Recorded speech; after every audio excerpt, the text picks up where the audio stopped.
આ પ્રશ્નમાં આપણને પૂછેલું છે બ્યુટેન ઓક્સિજન સાથેની પ્રક્રિયા વડે કાર્બન ડાયોક્સાઇડ અને પાણી બનાવે છે, જે પ્રક્રિયા નીચે મુજબ છે.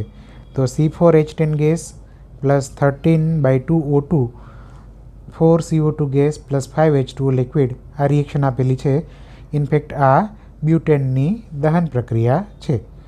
ઓકે, તો જો 174 કિલોગ્રામ બ્યુટેનને 320 કિલોગ્રામ ઓક્સિજન સાથે મિશ્રિત કરવામાં આવે તો ઉત્પન્ન થતા પાણીનું કદ લીટરમાં કેટલું થશે? તો પાણીનું કદ છે આપણને લીટરમાં પૂછેલું છે.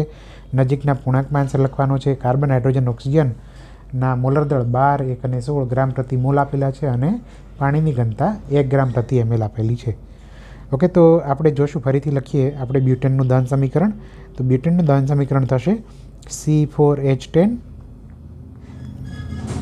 ગેસ પ્લસ 13/2O2 ગેસ, એમાંથી આપણને મળશે 4CO2 જેટલા કાર્બન એટલા CO2. ઇનફેક્ટ આપણને રિએક્શન ઉપર આપેલી જ છે. 5H2O પણ એ છે લિક્વિડ. આના તત્વોગમિતિ ગુણાંકો લખીએ તો શું થાય? તત્વોગમિતિ ગુણાંકો સંતુલિત સમીકરણમાં પ્રક્રિયકો તેમજ નિપજોના સહગુણકો એને કહીશું તત્વોગમિતિ ગુણાંકો, જે આપણે ઉપર લખી નાખીએ. તો બ્યુટેનનો 1, ઓક્સિજન માટે 13/2, CO2 માટે 4 અને H2O માટે 5. ઓકે, તો આપણને જે ઇન્ફોર્મેશન આપી છે એનાથી આગળ વધીએ તો દળ આપેલું છે બ્યુટેનનું 174 કિલોગ્રામ.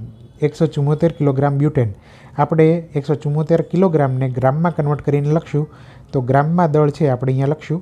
ગ્રામમાં દળ 174 ગુણ્યા 10^3 અને O2નું દળ આપેલું છે જે છે કેટલું?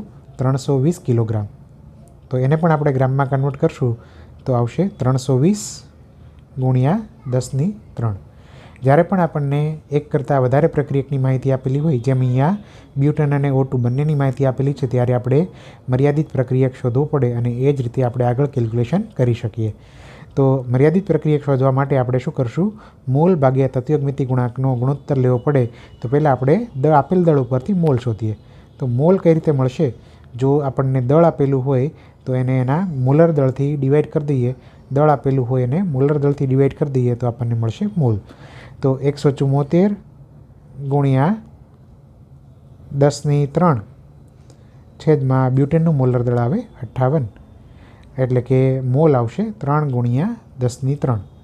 અને જો O2ની વાત કરીએ તો O2નું દળ છે 320 ગુણ્યા 10^3 અને એનું મોલર દળ છે 32. તો આના મોલ આવશે 10 ગુણ્યા 10^3. તો મોલ મળી ગયા, પણ આપણે જોઈએ છીએ મોલ ભાગ્યા તત્વોગમિતિ ગુણાંક.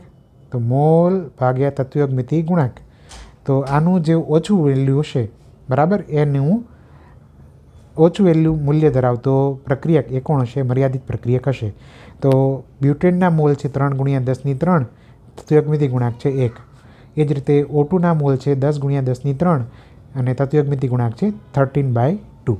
ઓકે, તો 3 ગુણ્યા 10^3 મોલ ભાગ્યા તત્વોગમિતિ ગુણાંક બરાબર આનો આન્સર આવશે 3 ગુણ્યા 10^3. અને એવું O2 માટે મોલ 10 ગુણ્યા 10^3 એનો તત્વોગમિતિ ગુણાંક કેટલો છે? 13/2. તો આના મોલ આવે, આ બે ઉપર જાય તો 20/13 ગુણ્યા 10^3. ઓકે, તો મૂલ્ય કોણ ઓછું હશે? તો 20/13 એ કોઈ દિવસ 3થી વધારે આવી શકવાના નથી. તો મોલ ભાગ્યા તત્વોગમિતિ ગુણાંકનું વેલ્યુ O2 માટે જ ઓછી છે. તો આપણો O2 કોણ છે? મર્યાદિત પ્રક્રિયક છે. મર્યાદિત પ્રક્રિયકને લઈને આપણે આગળ કેલ્ક્યુલેશન કરશું. તો જોઈએ અહીંયા O2ના જે મર્યાદિત પ્રક્રિયકના મોલ ભાગ્યા તત્વોગમિતિ ગુણાંક આવ્યા હતા એ આપણે એઝ ઇટ ઇઝ લખી નાખીએ. 20/13 ગુણ્યા 10^3 મોલ. અને કેલ્ક્યુલેશન જેની કરવાની છે એ H2O. H2O માટે શું લખશું? ધારો કે H2Oના x મોલ ઉત્પન્ન થતા હોય તો અહીંયા લખશું આપણે x ભાગ્યા H2Oનો તત્વોગમિતિ ગુણાંક. x ભાગ્યા H2Oનો તત્વોગમિતિ ગુણાંક છે 5. તો x ભાગ્યા લખશું 5. અને કેટલા મોલ H2O હશે તો એના માટે આપણે આ બંનેને સરખાઈ દઈશું. માટે x ભાગ્યા 5 બરાબર 20/13 ગુણ્યા 10^3. બરાબર, તો આપણે xને સૂત્ર કરતાં બનાવીએ. માટે x બરાબર 20/13 ગુણ્યા 5 ગુણ્યા 10^3. હવે કેલ્ક્યુલેશન જ બાકી છે, તો હું મારી રીતે કેલ્ક્યુલેશન કરું છું. 20 ગુણ્યા 5 જેને આપણે કહીશું 100 ભાગ્યા 13 ગુણ્યા 10⁻³ મોલ H2O મળે. હજુ આપણું કામ અહીંયા પૂરું થતું નથી. આપણને H2Oનું કદ પૂછ્યું છે. તો કદ આપણને પ્રવાહી પદાર્થનું ડાયરેક્ટ ના મળે, ઘનતા ઉપરથી મળશે. તો પહેલાં આપણે H2Oનું દળ શોધીએ. તો H2Oનું દળ કેટલું આવશે? મોલ ગુણ્યા મોલર દળ. મોલ ગુણ્યા મોલર દળ, કારણ કે મોલ શું થાય? આપેલ દળ ભાગ્યા મોલર દળ. તો આના પરથી જો દળને સૂત્ર કરતાં બનાવીએ તો મોલ ગુણ્યા મોલર દળ થઈ જશે. તો મોલ આપણને મળ્યા છે 100 ગુણ્યા 10⁻³ 100 ગુણ્યા 10⁻³ ભાગ્યા 13. આ મોલ મળ્યા છે અને મોલર દળ થશે 18. મોલર દળ આવશે 18. ઓકે, તો આ આપણને H2Oનું દળ મળી ગયું, જે કેવા હશે? ગ્રામમાં હશે. H2Oનું દળ જે છે એમાં હશે ગ્રામમાં. હવે પાણી માટે આપણને ઘનતા આપેલી છે 1 ગ્રામ પ્રતિ ml છે. પાણીની ઘનતા કેટલી છે?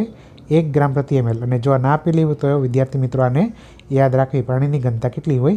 1 ગ્રામ પ્રતિ ml. તો ઘનતા બરાબર શું થાય? દળ ભાગ્યા કદ. દળ ભાગ્યા કદ. અને પાણીની ઘનતા કેટલી આપેલી છે? 1 ગ્રામ પ્રતિ ml. તો દળ ભાગ્યા કદ આપણે ઘનતાની જગ્યાએ 1 મૂક્યો છે, પણ 1 કોણ છે? ગ્રામ પ્રતિ ml. માટે પાણી માટે કદ mlમાં બરાબર દળ ગ્રામમાં થાય. કદ mlમાં બરાબર દળ ગ્રામમાં થાય. અથવા આપણે mlમાં કદ છે એને આપણે 1000 વડે ભાગાકાર કરીએ, અને દળ જે ગ્રામમાં છે એને પણ આપણે 1000 વડે ભાગીએ તો ગ્રામ છે એ કિલોગ્રામમાં કન્વર્ટ થઈ જાય. તો દળ કિલોગ્રામમાં અને કદ લીટરમાં. પાણી માટે આ વસ્તુ સમાન થાય, જે આપણે યાદ રાખવી. જો આ તમને યાદ હોય તો ડાયરેક્ટલી તમે અહીંયા કેલ્ક્યુલેશન કરી શકો, અને જો ના યાદ હોય તો આ રીતે એને કેલ્ક્યુલેટ કરી શકાય. તો પાણી માટે જે કિલોગ્રામમાં દળ હશે એ જ કદ શેમાંથી જાય? લીટરમાં. તો જોઈએ આપણને અહીંયા ગ્રામમાં દળ કેટલું આપેલું છે, મળ્યું છે 100 ગુણ્યા 10⁻³ ગુણ્યા 18 ભાગ્યા 13. આ મળેલું છે ગ્રામમાં દળ. તો આને આપણે કિલોગ્રામમાં કન્વર્ટ કરીએ તો 10⁻³ વડે ભાગવા પડે. તો કિલોગ્રામમાં દળ કેટલું મળશે? 100 ગુણ્યા 10⁻³ ગુણ્યા 18 ભાગ્યા 13 ગુણ્યા 10⁻³. આ 10⁻³ વડે ભાગીએ છીએ કિલોગ્રામમાં કન્વર્ટ કરવા માટે, તો આટલા મળશે કિલોગ્રામ. અને એમાં આ 10⁻³ અને 10⁻³ કેન્સલ થઈ જશે. તો અલ્ટિમેટલી આપણી પાસે જે દળ આવશે કિલોગ્રામમાં કેટલું હશે? 100 ગુણ્યા 18 ભાગ્યા 13. ઓકે, 100 ગુણ્યા 18 ભાગ્યા 13, જેનો આન્સર આવશે 138.46 કિલોગ્રામ. અને આ જ આપણું કદ લીટરમાં હશે. 138.46 લીટર જે આપણું કદ હશે, પાણીનું પૂછેલું કદ હશે. બરાબર. તો આનો આન્સર આવશે 138.46. 138.46. તો નજીકના પૂર્ણાંકમાં આન્સર બની જશે 138. Thank you.